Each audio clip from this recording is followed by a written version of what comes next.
Pastor Tiago, só para encerrar aqui, para me voltar para o pastor Valtair, Não, esteja à vontade.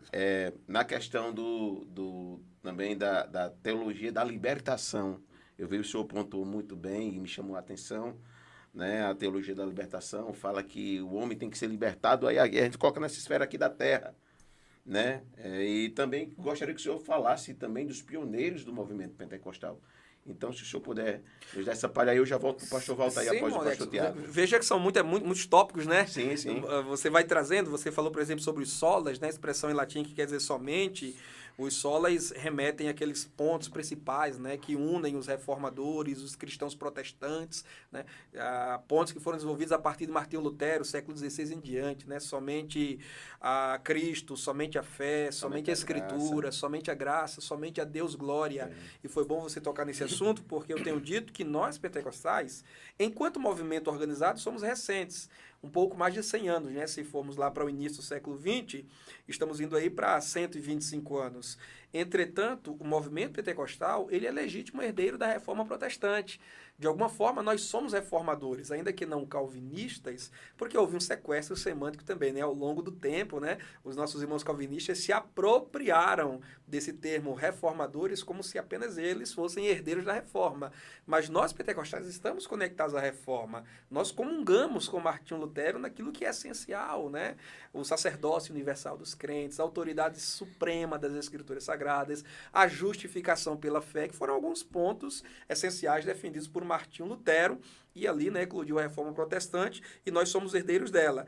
Então, nós também defendemos esses 5 somentes da reforma protestante. Nós, pentecostais, estamos de acordo que somente a Escritura é a autoridade máxima. Nós não temos um papa sobre nós, e quem quer que reivindique a autoridade papal entre os evangélicos deve ser repreendido. A autoridade suprema sobre nós E excluído, né, como o senhor falou lá. É verdade, é Cristo mediante a sua palavra, mediante a Escritura. Essa é a autoridade suprema. Nós defendemos somente pela fé e não as obras meritórias, como os católicos ainda hoje defendem, né? Nós defendemos que a salvação, a justificação, ela é recebida como uma ação graciosa de Deus mediante a fé. É a única coisa que Deus exige do homem para justificá-lo de seus pecados e lhe dar a herança eterna é crer verdadeiramente em Jesus Cristo de coração. As boas obras, elas acompanham a fé, mas elas não estabelecem plataforma para a fé nem para a salvação. Elas são consequência da salvação recebida no coração. Uma vez salvo em Cristo Jesus, aí agora você vai viver em boas obras. Até porque a graça não é barata, né? Como dizia Dietrich Bonhoeffer, um teólogo alemão, lá da época do Adolf Hitler, martirizado inclusive, ele dizia que a graça não é barata. Cristo pagou um preço caro por nós na cruz e a graça nos chama a uma vida de santidade.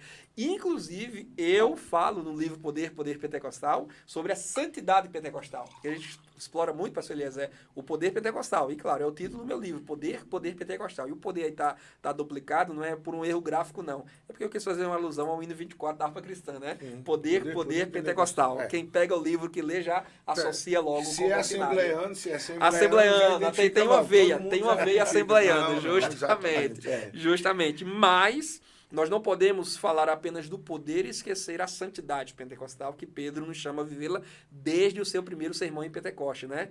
Apartai-vos dessa geração má e perversa. Então, assim, aí vem a teologia. Veja quantos movimentos, quantas heresias, quantos pseudos evangelhos, né? Quantas frentes a gente precisa combater.